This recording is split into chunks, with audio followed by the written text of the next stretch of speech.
Welcome to another episode of They've Got Now. I am really excited to be joined by someone today who I got to grow up watching, who is taking on a new position with Gonzaga. I finally said Gonzaga right today. I know Grace would be on me if I did not, but that's Chantel Osahor. Chantel, first and foremost, how are you doing? I'm good. I'm good. Thanks for having me. Yeah. As soon as the hiring got announced that you were coming back to Washington State, I was like, I got to get her on the pod and pick her brain a little bit. You were saying before you got on, obviously it's been kind of a crazy summer, as it has been for it feels like anybody in college now. It's like the summer is the busy season for everybody. But how has everything been with you hitting the ground running and kind of getting acclimated to a new staff during arguably the busiest time of the year? Yeah, it's been good. I'm fortunate that I've been doing this for a little bit, so it hasn't been that crazy. But I can't complain. It's been interesting because I actually took like last year off, so it's like it's kind of just getting like back into it and hitting Mhm. the ground running has been an adjustment. But again, thankful that I have like some years under my belt, so it's been really good. No, absolutely. What was that like kind of taking this last year off and getting like kind of getting used to that for a minute and finding a new normal? Yeah, it was different, definitely. But it was, I think, one of the best decisions I made. I think I was kind of just getting right into coaching outside of like right after college was a lot for me, and so I think I've been going since I was like 9 years old, and so I kind of just hit a wall where I kind of needed a break. So to be able to like take some time off and work on some other things because I was busy during the time. I wasn't just like sitting at home all day, but to be able to see my family a little bit more um, and kind of do things that I wanted to do, it was a really good thing for me. No, I can imagine. Like, I don't know. I think people kind of forget that. It's easy to forget, especially, like covering the W. So many of these players, like, whenever people are talking about rookies and like, oh, well, they need to be doing this, they need to be doing that. I'm like, dude, most of these rookies have been like nonstop. I mean, I think people forget, especially like looking back through high school and AAU, especially the way that's popped off over the last decade. It's like, dude, pretty much all these athletes are doing like year-round basketball from like Yeah. 14 on up. So yeah, I'm glad you got that in because getting that perspective is like really crucial. I feel like the most I've ever learned about myself is when I don't have like a quote unquote official job I'm doing. No Um, question. so that's dope. I wanted to ask too, though, like obviously coming back to Washington State, did you have a connection with Lisa and the staff before coming over, or how did that come about? Yeah, I actually had a connection with Lisa herself. So about maybe like 3 years ago, me and her were just kind of sitting on a court watching the same kid that we were both recruiting. I was at Oklahoma at the time, Mhm. and so me and her just kind of connected and talked. And obviously, like the connection of me playing and she was coaching there, we kind of just talked, and then we always stayed in touch. Whether it was like through a letter, through whatever it was, we always stayed in touch. So when she had a position and she hit me up, it was kind of um, I'd already talked to her and knew her well enough that Mhm. it was going to be something I definitely considered. And then we talked for a little bit, and then I decided to say yes after she offered me the job. That's tremendous. I love that. It's kind of fun too because looking back through, you guys never played Gonzaga when you were at No, Washington. So, I know. um, what's kind of like what was your impression of the program coming in? Like, did you kind of have like any inkling of like this is what I think it is, or what have you been able to kind of see from afar before coming into this year? Yeah, I think anyone that knows me, I'm like a big basketball fanatic, Yeah. and specifically like college. I do watch the WNBA quite a bit, but college is like my thing, and so I've known about Gonzaga for a while, even when Kelly Graves was there, and so I know they've always been a dominant program. I think everyone looks at Gonzaga as another Power Five. They're another Creighton, another Middle Tennessee. There's certain mid majors that are Power Five schools, and so knowing kind of the history of what they had done and then obviously seeing what they've done the last few years, um, it was kind of a no-brainer. I kind of knew obviously that I wasn't really going to be in a different situation, if that makes sense. Hmm. I just knew I was going to be working with different people that I hadn't learned from or known. That was, I think, the biggest thing for me, which was what I was actually looking for. Because my last couple stops, I knew somebody, Yeah. and so, um, but yeah, I had watched Gonzaga a lot.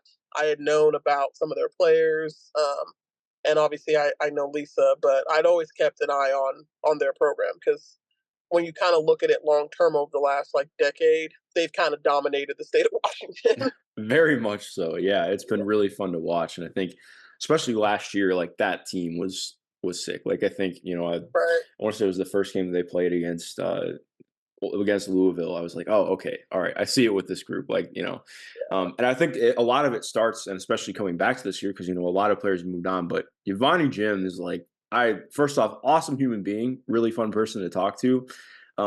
But immediately, again, as soon as you got hired, I was like, Chantel Osahor and Yvonne Ejim get to work together. Like I'm really excited about that. So especially like coming in and like you said, kind of having seen her game before, what are you most excited about, like kind of getting to work with her? I know obviously she's doing a lot with the senior women's national team for Canada right now, which is dope. Right. But yeah, especially looking into this next year, what are you most excited to kind of work together on?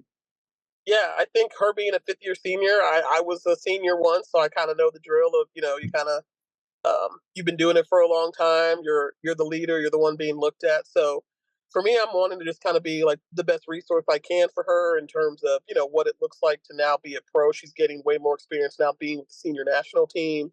A lot of those kids on that team, they're pros, so she gets to be able to see how they do things. So just being a resource and helping her in any way that I can. And if she sees that I can be a valuable asset in a specific way for her, that's what I'm looking to do for her. No, I love that. I think one of the things that sticks out about you for me, like I don't know, I feel like you were like kind of one of the first pockets of athletes in women's basketball that really felt the social media wave.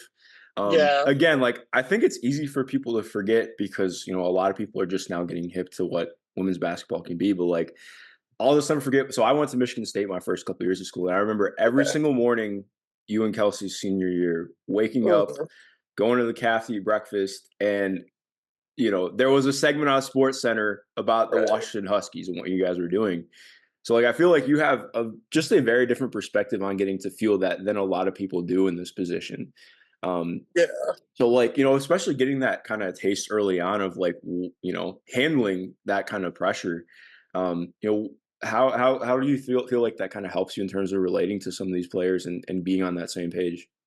Yeah, to be honest, I think it allows me to connect with them a little bit better because I went through that. But I honestly, when you look at it, I kind of get to learn from them more because that's all they know, Yeah. right? Like I learned that my senior year, like and it still wasn't that like effective in terms of feeling that pressure like these kids do. Like that's all they know now is pressure from social media, all the highlights, all that stuff. And so um obviously, like if that's all you know, then you have to navigate what you know. And so for me, being able to just say like, hey, like I know where you guys are coming from. It's hard because I didn't go through that as a freshman right away, Hmm. especially all these highly ranked recruits, and they're coming in and having to, you know, do what everyone says they should be. Um, but I do think for me, it's actually kind of both because I'm learning to be like, okay, how do you navigate what they're going through when I didn't go through that as much, but still connect with them that, hey, I know what you're going through. Um, and this is how, I went about it. But at the same time, you guys are glued to social media. Like I'm Yeah. not glued, I'm not glued to it, right? And like they are. So kind of finding that balance of, hey, I know what you went through. This is what worked for me. If you guys are, if this is what you think can work for you, maybe try it. Don't put that much pressure on yourself. But I definitely learn more and something new from them, trust me, because I'm not used to it like they are. Yeah, no, that makes two of us. I feel like I'm really good at relating to a lot of now's athletes, but as soon as anything TikTok related comes up, I'm like, you know what, man, I'm so lost. Like, I'm able to keep up with Twitter and everything on Instagram, but as soon as we start talking about TikTok, I lose all credibility. Right. That's funny. Yeah. No, I that was the first time I felt like quote unquote old was like I was trying to do research for a feature and I'm always like, I want to go see what are people talking about on social media? How do they kind of do that? And then there was an athlete. The only thing I could find was everything was religiously on TikTok. I'm like, this is just so new to me. Like, but I know. it's always that kind of stuff. But I know. it's kind of funny too in terms of talking about where the game is at. Because I feel like so much of what it is now is a lot of what you guys did at Washington in terms of looking at how many teams play inverted offense, especially like, Right. how much teams run chin now. I feel like that's obviously it's always been part of the game, but now it's like feels like every other team runs chin series and has a ton of stuff in terms of inverting offense. Um, Especially as a player who was such a good passer at your position and the way you're able to open things up like that. Um, how do you feel like you can kind of teach people that? Because I know obviously Gonzaga is a lot more about like running spread out, but I feel like an area where Yvonne really grew last year was in making those quicker reads and decisions. So in terms of like seeing that kind of stuff and Yeah. applying that, what are you excited about with that? Yeah, I think obviously when you kind of see her, I think one big thing that people don't realize is the game slows down for you as you mature, and Yeah, so I think it's a lot easier to make those reads. I think also there's a natural feel that some people have. I think that's one of the hardest things to teach is like you know absolutely. eating things like that, and obviously I think um, reps at stuff is important, but I think time is also really important. And so you see that in Vonnie in terms of from her freshman year to now, she can make those quicker reads and quicker decisions because one, she's had thousands of reps at it and has worked on her game. But at the same time, the game has slowed down to her because you can see a lot of kids by their senior year, they look like they're walking up and down, like they're not even really putting effort, but they are. But the game is just comes naturally to them. Yeah, And so, for me, I think it's more about as it's early and knowing the kids that can do that. I think it's also on coaches to know kids and their limits, right? So if there's certain kids that just kind of struggle in that area, maybe you don't put them in those positions, right? And so for me, that's also a big struggle for me when it comes to coaching because those things come easy to me and it doesn't come yeah, easy to everybody. And so learning how to just find the right way and the right words per kid that works for them to understand, I think that's that allows me to grow as a coach to see how they I don't know the word I'm trying to use, but how they see the game yeah. and how they can react to it versus how simple you can be and how you can explain that to them. Because all these kids now they need to know the why of what they're doing. Yeah. That's such a good perspective though, and it's awesome that you're able to, like, tell that. Because trust me, there are plenty of coaches who are, like, we're great players, but we're not able to, like, understand that Sure. part. Like, I'll never forget growing up, I had a coach who was, like, awesome player, like, two-time Hmm. All-American, but then could not understand why people couldn't do some of the shit he could. I'm like, Right. "Dude, I wasn't 6'6" with a 40-inch vertical." Like, it's Right. like there are some things that you just can't do, so, it's Right. good to have that perspective for sure. No question. But in terms of, looking at what this year's team can be, obviously, like, gonna be a lot of new faces and also just kind of the youth coming up. Um, First off, how many days have you actually gotten to be in Spokane since you took the job? That's a great question. Yeah. Maybe 10. Yeah. Maybe 10 because I've been gone every weekend. This is going to be my first weekend I'm actually here because now recruiting's over. But every weekend I've been gone all month. Well, congrats to that because I know every staff in the country is like, "Thank God we are done now." You know. But yeah, I mean, in terms of like imparting what you've learned over the last couple of years and getting to know this staff even more and what this program is going to be about, like, what does that kind of look like in terms of preparing for this coming season? What the team can look like? Yeah, I think for me, I'm really wanting to come in and um, one be a sponge, learn from them. It's a unique situation having a staff that's been together for so long. Her entire Hmm. staff has been with her, the whole time she's Yeah. been a head coach. So, which is unique in a really good way, but it's also you got to look at okay, like what are the things that you don't know what you don't know. So, I'm wanting to come in and kind of use my experience of the places I've been and kind of be able to bring that experience that can hopefully, benefit the team. And so what that looks like, we'll see. Especially when I get to know kind of like what my responsibilities and stuff like that is. But um, I'm just here to one to challenge in a good way, and to learn as much as possible because they've obviously I think the culture's so set at Gonzaga. You've seen it when Kelly was there; they were really good. Lisa's here; they're really good. And so um, I think that gives you the whole of what Gonzaga basketball is, right? Because it's not Hmm. only their women's team, it's their men's team as well. So they just have success, right? And so how can I bring more to that success? But while um, it can look different, but what change is also good, right? So can I bring a little bit of change that's also a positive change? So we'll see. Yeah, no, absolutely. And I think that's so interesting too, because kind of like you mentioned, like acclimate to a new job? Because I feel like it's easy. Like obviously, you are somebody who is very accomplished, who has done a lot of great stuff on a lot of fantastic staffs and teams. But like, how do you kind of feel that balance out of like, I want to bring what I can bring, but also I want to learn and feel out what my responsibilities are? Because again, like the exact same job at different schools is just it can be completely different. So like what is that process kind of like for you? Yeah, I think right now, obviously, it's being gone for so much. It's like um, that hasn't really happened, right? I think Yeah. getting to know everybody, everyone has different personalities. That's one big thing you learn as you get in the game as a coach. It's how do you adapt to different personalities and bring those together because it's not just players, it's also staff. And it's okay to be different. And so, me getting to know kind of, like how everyone ticks, what everyone's good at, what people do, what they don't, and then kind of just how do I fill in, right? I think I've done a pretty good job at my other jobs where I can fill in and be great by doing things I'm really good at and maybe adding to harmonize maybe other people's strengths. And so that's what I'm kind of looking to do. I'm kind of looking to just harmonize what other people do and see how I can add to that.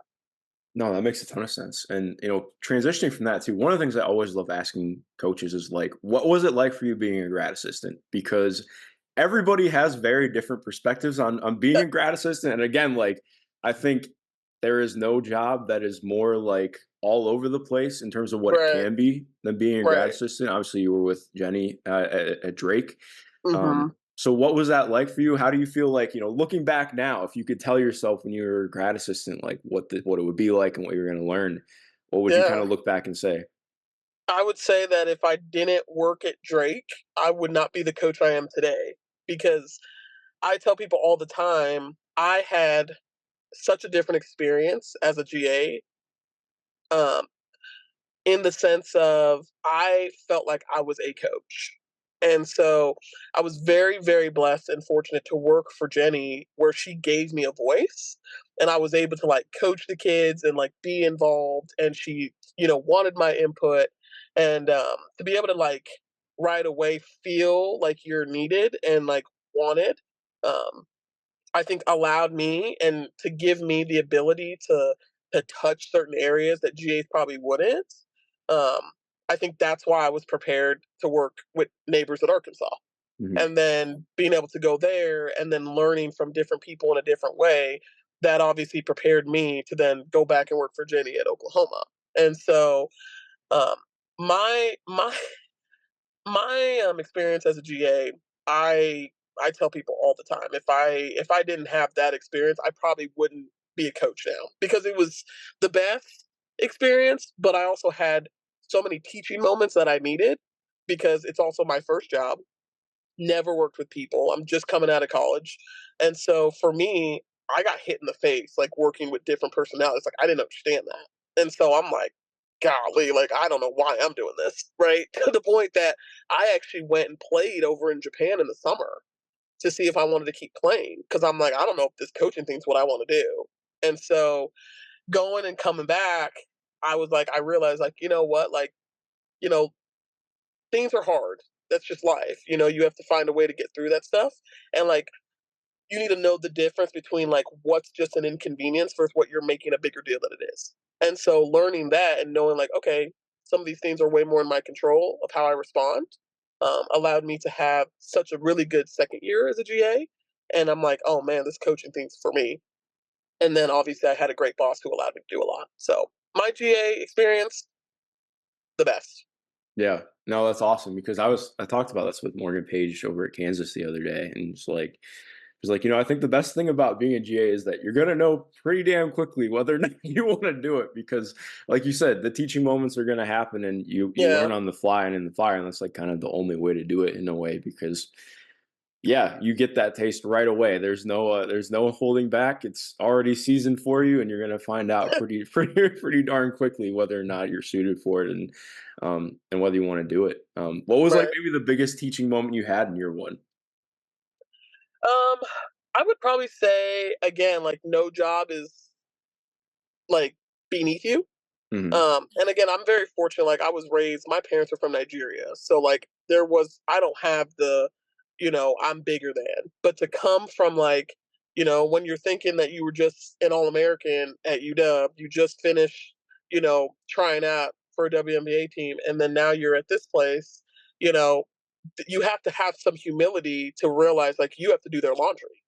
Yeah. And like, and so for me, it was never like a big deal. There was never anything like too big or too small. And again, that's my parents. That wasn't me. Like I've always had that mentality, but it was really, I think you have to know that coming in, that doesn't matter whether you're an All American or you're the last person on the bench. There's nothing too big or too small for you to do. Yeah. And it matters. Everything you do matters. No, absolutely. I think, anything I've learned from a lot of the really great people in the game is everything is detailed and important. And, the second Right. you kind of start letting it slip, it's like, all right, man. Yeah. Um, but especially again, in terms of talking about the people that you've worked for and alongside, um, I think Mike and Jenny are two of the very best doing it, and especially in very different ways as well. And I think, like you said, part of what makes them really cool is like they let people be hands on, which is just for people who aren't in it, like that's just not common. That's not Sure. everywhere. Um, so what was that kind of like getting to hit the ground running and be so hands on? Because I know, like if I remember correctly, you were calling plays at Arkansas pretty early on Yeah. and getting into it right away. So what was that like being able to take on that responsibility and learn like that? Yeah, again, I would definitely say one thing that helped me, and I think people may not realize is, everything you do is an interview. And Mhm. so, playing for Names for 4 years, I say it all the time, like that was my like interview for like with him. But obviously no one sees it that way. But I don't care how good you were for a coach or whatever. If you didn't display like that they could trust you and they know that you're going to do your job, they're not going to hire you.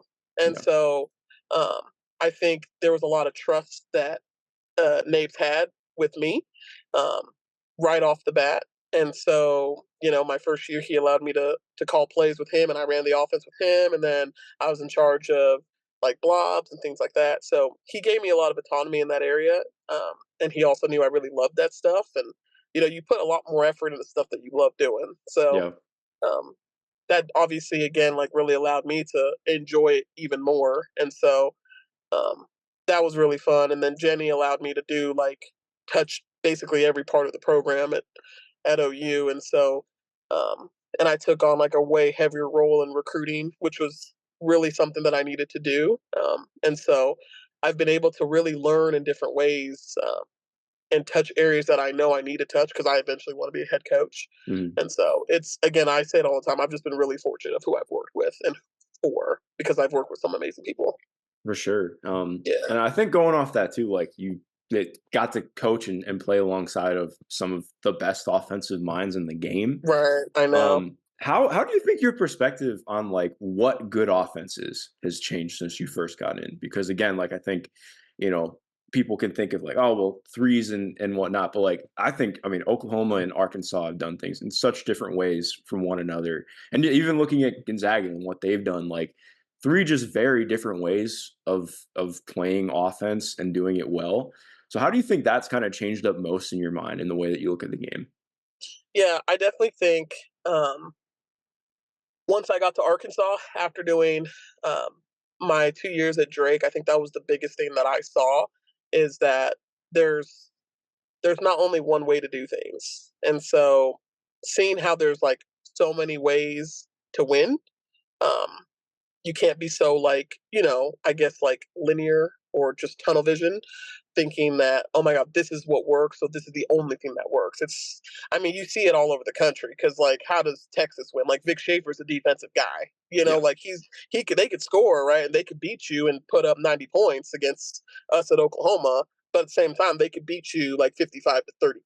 Like they're just that type of team, and so I think like there's no one right way to be successful, and that's what I learned. But um, obviously I worked for two like heavy offensive minded coaches, not very defensive minded, and so um, just kind of seeing how both of them did stuff. There were some similarities, obviously, because I think you see it in terms of um, I think heavy offensive-minded coaches, they play at a higher and a faster pace. I Mhm. think that's just like a natural thing that comes with coaches that are more offensive-minded, but um, it was unique to see how different they did things because Naves is very set-oriented, runs a ton of plays, and Jenny's like, "Nope, we're making reads." Like, you're not even I don't there was multiple games that she never called, like, one play, and that's just how she is, and it works?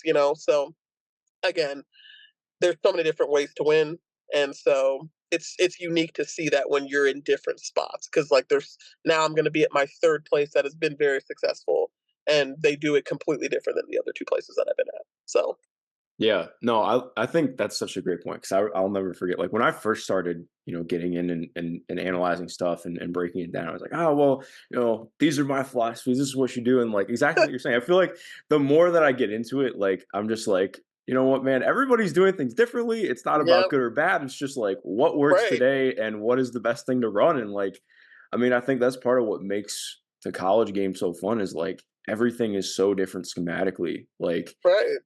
like you mentioned, like OU against that. I don't know if you watched that game against Texas that they won in Austin this year. But Hmm.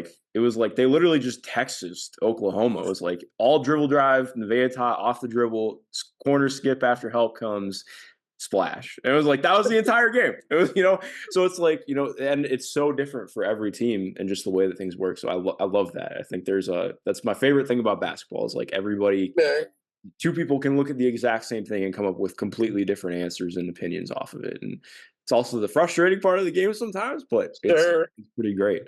Um, sure.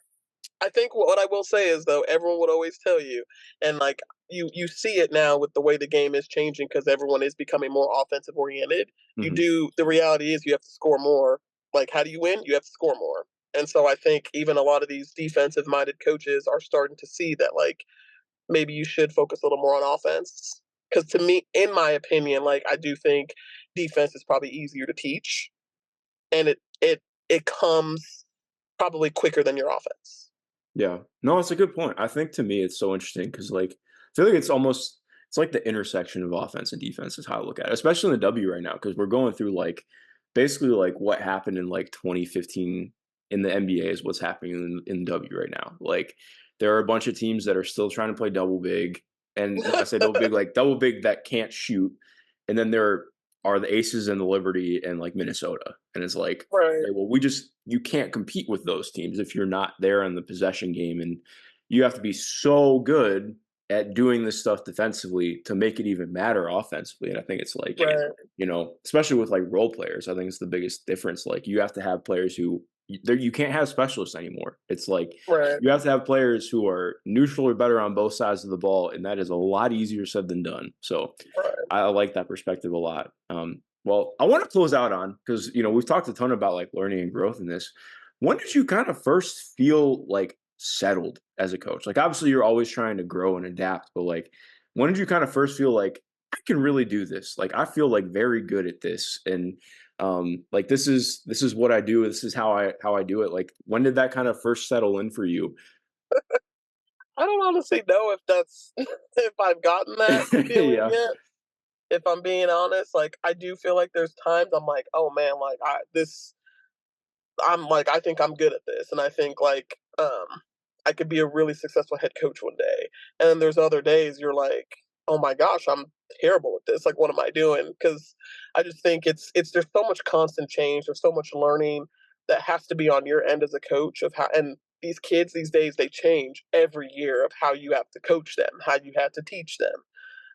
And so if I think if you're very stuck in your ways, and you kind of get caught up in that stuff, um, it can get pretty difficult. So for me, I don't really think I can answer that because I don't think I've fully settled in that because there's too much change in in basketball and in coaching every year. I mean, every day, to be honest. yeah.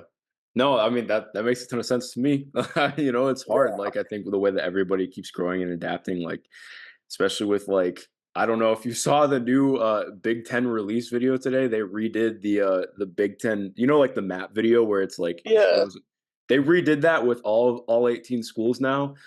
And my brain from like 10 years ago just like exploded. I was like, Yeah. how is this real? Like I know. Yeah, like so it is going to be interesting. But Chantel, I really appreciate your time. I'm very excited for you guys this year, excited to watch everything kind of keep coming together. Is there anything you want to shout out or mention before we get out of here?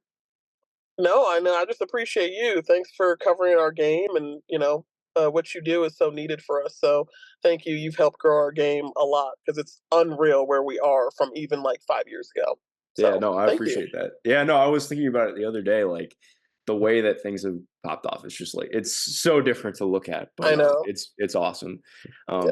Well, again, thank you to everyone listening. If you haven't already, be sure to subscribe, listen wherever you can, and of course, keep up with everything that the Zags are doing because it's going to be an exciting year. Have a great rest of your day.